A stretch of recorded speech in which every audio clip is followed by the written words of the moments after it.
O professor Alisson Mascaro, nome reconhecido do marxismo brasileiro, foi acusado de assediar sexualmente pelo menos 10 alunos e ex-alunos. Os relatos são fortes e provocaram reações igualmente fortes na esquerda. Vamos saber mais sobre esse caso com a nossa Sofia Labanca aqui no Plantão do Meteoro. Bora lá.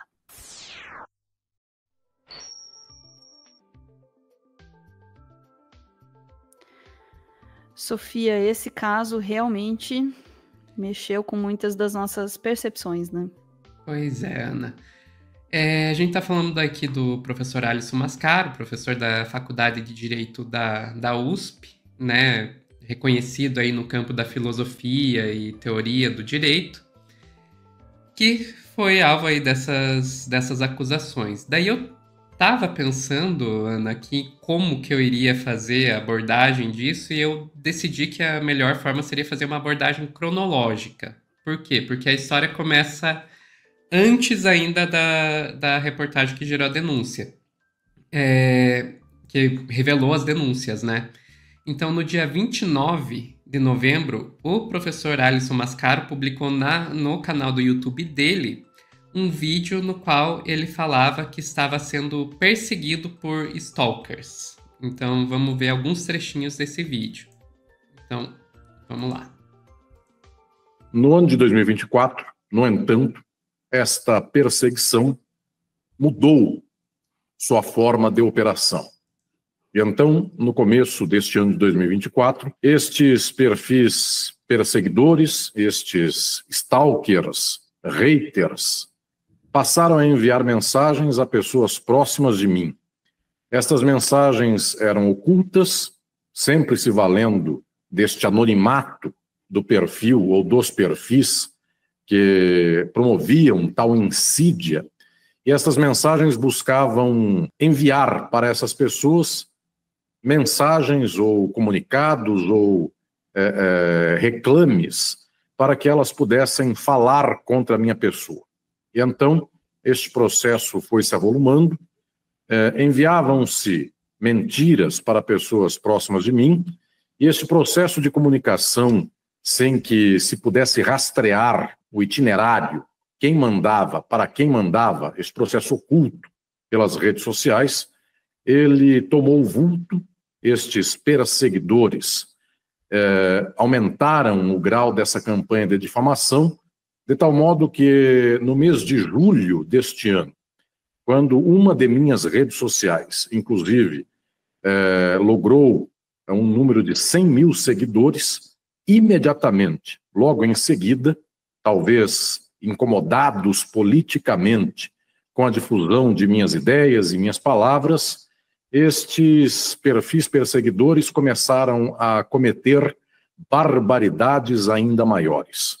E então, a partir de julho de 2024, foi possível vislumbrar, foi possível compreender que tais perfis não apenas buscavam causar insídia no nível de buscar obter informações e semear e colocar eventuais dúvidas nas pessoas, mas tais perfis passaram a mentir deliberadamente. Em uma ocasião... Aí, Ana, então ele gravou esse vídeo, é um vídeo bem mais longo, são 16 minutos. Em seguida, o que ele faz é contar uma série de casos individuais dessa suposta perseguição, né? E ficou muita gente assim, tipo, com estranho, né? O que tá acontecendo, né? E daí foram alguns dias depois, agora no dia 3, ontem, que a gente entendeu o que estava acontecendo. Foi publicado no The Intercept Brasil essa reportagem aqui, O Mestre e os Pupilos. 10 alunos acusam Alisson Mascaro, professor de Direito da USP, de assédio e abuso sexual. Eu não vou passar pela reportagem inteira, até porque ela, como vocês podem ver aqui, é uma reportagem bem longa e é uma reportagem, gente, muito, muito pesada, sabe? Traz aqui relatos desses alunos e ex-alunos e assim, gente, é coisa assim, realmente aviso de gatilho total para quem for ler, porque é coisa bem pesada. Eu vou só pegar e mostrar alguns pontinhos aqui no começo que dão um resumo da ópera. Segundo as vítimas, o professor se aproximava com promessas de apoio profissional e reafirmava mais uma vez o grande poder de influência que teria, o que também as intimidava em trazer a público os assédios e abusos que relataram ter sofrido. As vítimas afirmam que colegas e pessoas próximas na Faculdade de Direito da USP sabiam do comportamento do professor. Uma delas, que atuou na coordenação do grupo de pesquisa, disse que alguns integrantes teriam inclusive a tarefa de apagar comentários postados no perfil do docente no Instagram que falassem ou sugerissem que a Alisson assediava os alunos.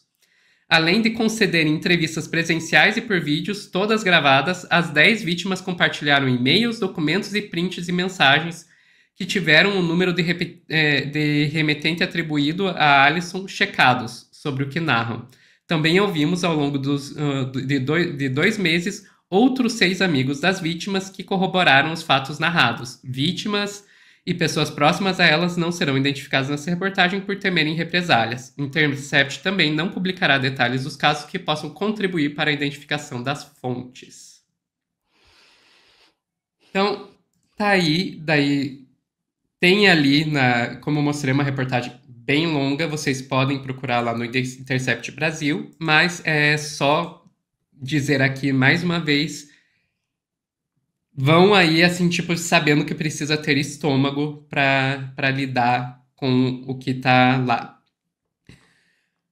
Aí, Ana, o que se seguiu, principalmente aí no campo da esquerda, foi uma coisa bem complicada. Mais um ponto. Daí isso ajudou a rever, a repensar o que significava aquele vídeo que foi publicado antes. Porque a reportagem fez o que um jornalista deve fazer e deu direito ao contraditório. O Alisson, ele tem o direito ao contraditório dentro da reportagem. Ou seja, aquele vídeo publicado alguns dias antes, muito provavelmente é porque ele já sabia que essa reportagem iria ser publicada e já estava fazendo aí uma defesa prévia, vamos dizer assim. Inclusive, eu vou mostrar agora um outro trecho daquele vídeo do Mascaro, que a gente, sabendo agora do que a gente sabe, adquire um outro significado do que tinha quando o vídeo foi publicado e a gente não sabia ainda dessas denúncias de assédio. Deixou uma mensagem de perseguição a uma pessoa que não tem qualquer relação comigo. Então, podemos inferir que estes perfis perseguidores são perfis de profissionais da perseguição. São perfis que se ocupam da destruição de imagens, reputações, em busca de cancelamentos, porque se trata de uma indústria do cancelamento. Nestes tempos, ato contínuo, reuni equipe de juristas de meu entorno e grandes juristas do Brasil próximos de mim, tomei iniciativas no âmbito das investigações criminais e também no âmbito civil para que se possa identificar tais criminosos que há 15 meses exatamente me perseguem. Eu não sei. Agora, sabendo do que a gente sabe, ele dizer que está tomando as medidas para identificar as pessoas, adquiriam e que essas pessoas vão aí sofrer as consequências civis e criminais, adquire um outro contorno, né? Enfim, Ana. Agora, o que aconteceu em seguida dentro da esquerda? Começou toda uma discussão sobre o fato da reportagem garantir o anonimato da fonte e sobre a reportagem não mostrar todos os prints e áudios e etc. Porque muita gente dizendo que, olha, isso tudo aí pode ser uma mentira, pode ser uma tentativa de assassinar a reputação do professor Alisson Mascaro. E isso foi encampado, inclusive, por parte da imprensa progressista e mais ligada à esquerda, como, por exemplo, Brasil 247, que coloca aqui: Intercept tenta promover cancelamento do professor Alisson Mascara a partir de denúncias anônimas. Site de notícias ataca o intelectual marxista a partir de acusações em off sobre assédio. O professor se defende. A gente também pode mostrar aqui, Ana, o Diário do Centro do Mundo, que colocou aqui a manchete, o caso Alisson Mascaro, a falta de provas e o jornalismo refém do Me Too. Ana, eu acho bem complicada essa postura. É claro que toda pessoa que recebe alguma acusação, ela precisa ter aí o direito ao contraditório, isso faz parte do jornalismo, e ela precisa ter o direito à defesa, isso faz parte do direito, está correto. Tem que ter. Dito isso, a facilidade com que se ignora tudo que tem naquela reportagem é um pouco assustadora. E eu vou ter que dizer aqui que isso só está acontecendo por ser uma personalidade de esquerda. Quando a gente teve, por exemplo, pouco tempo atrás,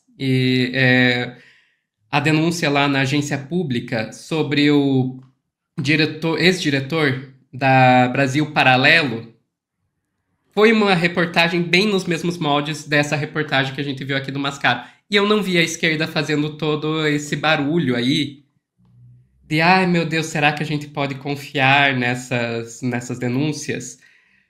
Outra coisa, eu não vi ninguém dizendo prendam o Alisson Mascaro agora, sem fazer investigação, sem ter apuração, sabe? Eu não consigo entender o porquê que de repente vem toda essa coisa, ai meu Deus, ele tem que ter o direito ao contraditório. Ninguém tá negando isso. Ninguém tá negando isso. Isso aí, Ana.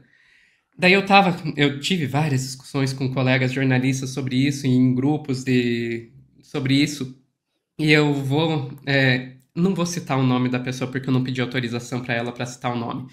Mas, enfim, teve uma pessoa que falou uma coisa que me chamou muito a atenção, que é quando esses caras fazem esse tipo de assédio, a maneira com que eles calam as vítimas é justamente apontando: eu sou uma pessoa muito influente, eu sou uma pessoa muito poderosa, se você denunciar, ninguém vai acreditar em você, eu vou acabar com você. E o que a gente vê é uma parcela considerável da esquerda fazendo exatamente isso, se deixando levar pela influência, pelo poder, para tentar calar as possíveis vítimas. Vamos garantir aqui a nossa segurança jurídica também. E, para completar, Ana, eu só queria dizer uma coisa. Existe uma facilidade muito grande das pessoas de acharem que esse tipo de problema é um problema só da direita. Que assédio sexual só acontece na direita, que tentar calar as vítimas só acontece na direita. É só aparecer um caso na direita, ó, tá vendo? Tinha que ser bolsonarista. Não, gente, isso é um problema tão grande quanto dentro da esquerda. E a gente precisa começar a rediscutir as masculinidades e tudo mais dentro da esquerda também, porque é só um homem chegar numa posição de poder que ele começa a usar esse poder para atacar sexualmente as suas vítimas. Isso acontece na esquerda, isso acontece na direita. É só a gente apontar isso que já começa a sair de tudo quanto é canto, gente dizendo: ai meu Deus, os identitaristas, ai meu Deus, até dentro da esquerda já tá vendo gente vindo falar da tal da agenda woke. Não, gente, a gente precisa discutir isso porque isso acontece na esquerda também. A gente viu recentemente o caso Boaventura, né? O Boaventura de Souza Santos. A gente viu recentemente o caso Silvio Almeida, que, aliás, foi aluno do Alisson Mascaro. E agora a gente tá vendo o caso Alisson Mascaro. Todos esses casos devem ser devidamente investigados. E essas pessoas devem ter o seu direito à defesa garantido, e se forem inocentes, que se prove a sua inocência, se forem culpados, que paguem por isso. Mas a gente tem que repensar isso, Ana. E daí a gente está sem a nossa vinheta de Breaking News aqui, mas acabou de chegar aqui no meu Telegram nova reportagem do Intercept. USP abre procedimento preliminar para apurar acusações de abuso e assédio sexual contra Alisson Mascaro. Então, a gente já está vendo, vai ser investigado. É isso, Ana. Sofia, é muito, muito pesado falar sobre isso e a gente precisa, de fato, enfrentar essa realidade. Veja, de novo, segurança jurídica e por respeito aos procedimentos, eu não estou falando desta realidade específica, esse é um caso que vai ser investigado, deve ser investigado. Aliás, eu marquei alguns comentários aqui, né, interessantes aqui no chat, a Marina dizendo, manda os prints, áudios para as autoridades responsáveis. É isso que tem que ser feito, né? Exato, não precisa expor. Eu concordo, deixa eu só deixar bem claro, Ana, eu concordo plenamente que seria irresponsável, como jornalista, publicar isso sem o jornalista ter acesso. Eu não publicaria uma reportagem daquelas se eu não tivesse acesso a todo esse material. Isso está corretíssimo. Expor esse material é outra história. É outra coisa, exatamente. Realmente, existe, e a gente como jornalista, a gente tá sempre nessa berlinda, né? Existe uma responsabilidade com a informação e existe uma responsabilidade de passar uma informação que você considere que seja correta. Então, se você vai dar uma notícia dessa, a gente parte do pressuposto de que ela é dada com a seriedade, né, e a pesquisa e a investigação necessária, né, pela confiança que a gente tem, né, no veículo, no Intercept, enfim. Então a gente parte desse pressuposto. Eu sei que é muito difícil você enfrentar a ideia de que alguém do seu campo, alguém do seu lado, alguém de quem você gosta, possa ser capaz de fazer uma coisa dessa, né? É muito difícil. Mas a gente precisa. Você quer comentar, Sofia? Não?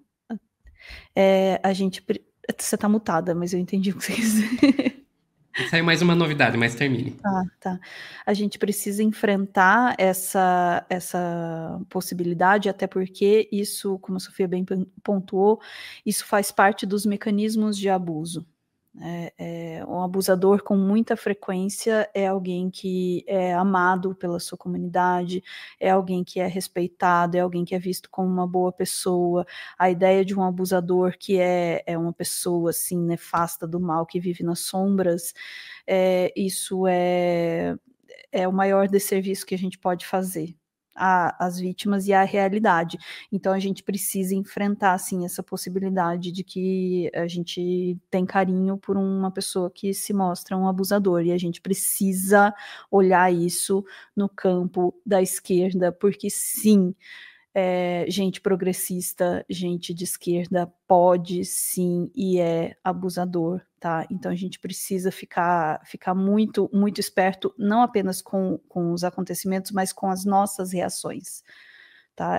Digo isso por mim mesma também. É difícil a gente, né, a gente admitir isso. Então a gente precisa olhar isso na gente mesmo. Eu entendo também que a reação seja natural. Assim, não pode estar acontecendo, isso não é verdade. Mas a gente precisa olhar essa reação na gente também e entender de onde ela vem e como ela é extremamente prejudicial para as vítimas. Então a primeira coisa que a gente tem que fazer é olhar e receber com seriedade, né, e levar a questão com seriedade, com respeito a todos os envolvidos, sim, mas com seriedade. Sofia, o que apareceu aí de novo? Apareceu de novo foi isso aqui, Ana. Tweet do Paulo Motorim, que é jornalista do Intercept Brasil, falando: desde a publicação da reportagem de ontem, o Intercept recebeu contato de ao menos 25 pessoas que relataram de maneira detalhada a experiência de assédio e abuso sexual semelhantes às descritas pelas 10 vítimas que acusaram Alisson Mascaro inicialmente. Então, aqueles 10 foram os primeiros, aparentemente. Teve a denúncia deles, levou outros a denunciarem. A situação vai ficando realmente complicada, e assim, é isso, é com o pesar e a seriedade que a gente precisa dar para um caso, para denúncias, né, de abuso, é com esse pesar e essa seriedade que a gente precisa olhar para isso e esperar que essa questão seja levantada. Não dá para de cara, a gente também, não dá para de cara você sair dizendo tem que prender, não dá para de cara você sair dizendo não está acontecendo.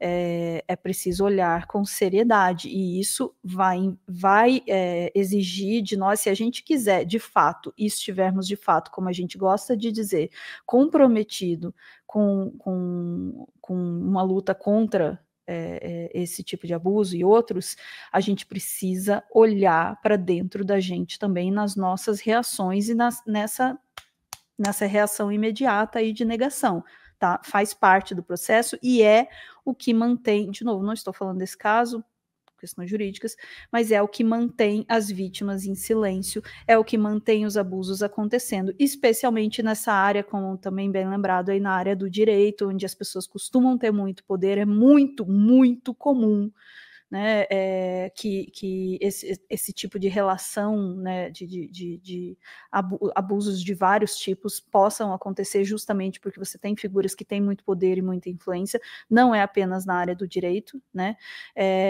ambiente universitário, Clarice lembra que no chat também é muito cheio desses casos, porque são lugares e relações que envolvem hierarquias, e aqui a gente está falando de professor-aluno, tá? São hierarquias muito fortes, e isso é uma forma de silenciar também. Então a gente tem que entender, eu vi alguém questionando assim, mas por que essas pessoas, né, não aparecem e tal? O que poderia ser feito? Medo do quê? De represália?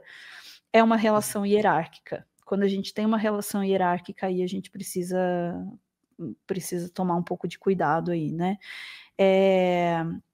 E realmente a gente precisa começar a olhar mesmo para as nossas reações. Sofia, você ia dizer mais alguma coisa? Não. Eu já falei tudo que eu queria dizer e assino embaixo de tudo que você disse, Ana. Sim, né? E concordo aqui com o Flávio que está dizendo no chat, só não pode acusar sem provas. De fato. Com certeza. Absolutamente. Obviamente. Não pode ter acusação sem provas, por isso que a gente parte do pressuposto que esta acusação está sendo feita com acesso e com a sobriedade que é necessária, né? Exatamente. E aí entra aquilo que eu falei. Uma coisa é não exibir esse material, não publicar esse material. Outra coisa seria se eles não tivessem tido acesso. A questão é que Intercept Brasil é um veículo de jornalismo investigativo já bastante reconhecido e eles falam lá na reportagem que eles tiveram acesso, e quando você lê detalhadamente os relatos, você consegue ver, sim, eles tiveram acesso a esse material. E se eventualmente isso se provar que nada disso era verdade, que as pessoas sejam responsabilizadas por isso. Exatamente. Se for provado que é verdade, que seja responsabilizado por isso também. Aí quem vai definir isso no final vai ser as investigações. Quando isso chegar, a gente já viu que já está sendo apurado isso dentro da universidade, e se eventualmente isso for levado à justiça também, que seja feito. Exatamente, é o que a gente espera diante de denúncias dessa. A gente espera seriedade, né? E espero que seja tudo levado de fato com a maior seriedade possível, até onde precisa ir. Também espero que a coisa não pode parar por aí, tem que ter algum tipo de resolução. Exatamente, não concordo plenamente. Os jornalistas estão fazendo o papel deles. Agora a justiça e a universidade vão ter que fazer o seu. Tem que fazer. Agora, isso é inegociável. E, inclusive, pressioná-los para que eles façam, seja para provar a inocência ou a culpa. Exatamente.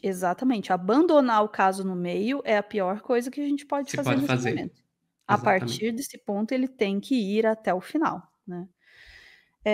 Ficamos por aqui, Sofia? Ficamos por aqui. Bora lá, ficha técnica.